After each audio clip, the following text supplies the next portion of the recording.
So నేను ముఖ్యంగా మన ఛానల్ తరఫున నేను రిక్వెస్ట్ చేసేది ఏంటంటే ప్రతి ఆర్గనైజేషన్ కు employee important, customer important, vendors important, management important. ఏ ఆర్గనైజేషన్ కి ఈ నలుగురే ఉంటారు. మీకు కస్టమర్స్ అంటే సబ్స్క్రైబర్స్, ఎంప్లాయీస్ అంటే మీరు కెమెరామెన్ కావచ్చు, మీరు యాంకర్ కావచ్చు, లేదా వెండర్స్ అంటే ఈ కెమెరాస్ సప్లై చేసిన వాళ్ళు వెండర్స్ అంటారు. Who are supplying vendors equipment. Vendors తో పెద్ద రిలేషన్ ఏమి ఉండదు, మీరు పర్చేజ్ చేస్తారు. బట్ కంటిన్యూస్ ప్రాసెస్ లో కొన్ని చోట్ల ఉంటాయి. ఇప్పుడు సిమెంట్ కంపెనీ ఉంటుంది, కంటిన్యూస్ గా ఒక పర్టికులర్ మెటీరియల్ సప్లై చేయాల, వాళ్ళని వెండర్స్ అంటారు అన్నట్టు.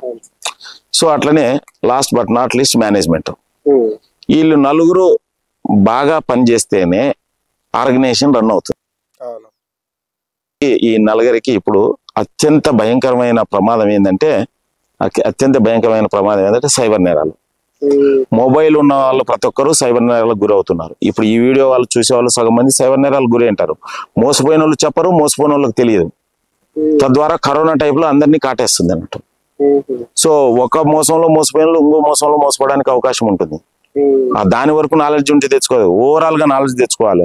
ఓవరాల్ గా నాలెడ్జ్ చెప్పాలంటే చెప్తే కదా, భయపడద్దు ఆన్లైన్ లో. సో అత్యాశ ఉండొద్దు, కామం ఉండొద్దు, అమాయకంగా ఉండొద్దు, ఏవంటే అవి లింకులు క్లిక్ చేయొద్దు, ఎవరితో ఉంటే ఎవరితో అమాయకులతో మాట్లాడద్దు. నాకు ఎవరైనా ఫోన్ చేస్తారు, who are you, what you want, sir మీకు లాటరీ వచ్చింది నువ్వే తీసుకో అంతే, సార్ మీకు ఆఫర్ చేస్తాం నువ్వే తీసుకో.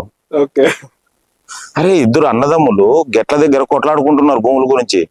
ఎక్కడో నేను నల్గొండలో ఒక ఆమె వాళ్ళ తండ్రి ఏదో 4 లక్షలు 5 లక్షలు చనిపోతే వచ్చిందని చెప్పి డబ్బులు, ఏది ఇన్సూరెన్స్ లేకపోతే గ్రాడ్యుయేట్ ఏదో వచ్చిందని చెప్పి ఇద్దరిని ఒక తమ్ముడిని అన్నని ఇద్దరిని చంపేసింది.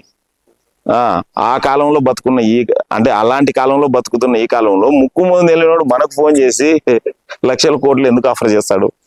సింపుల్ లాజిక్ అప్లై చేయాలా? కరెక్టే సార్, కరెక్టే. ఒక్కసారి మనం ఆలోచించి నిర్ణయం తీసుకుంటే మనకే అర్థమైపోతుంది అన్నట్టు.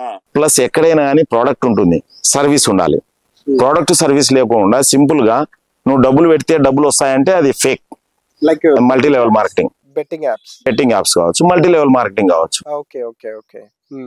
ఇంకా బెట్టింగ్ యాప్స్ వరకు వచ్చేందుకు చాలా మంది చాలా ఇబ్బంది పడుతున్నారు. మహాభారతంలో ధర్మరాజు కాలం నుంచి నేటి మహాదేవ్ బెట్టింగ్ వరకు జూదంలో ఎవడు గెలవలేదు.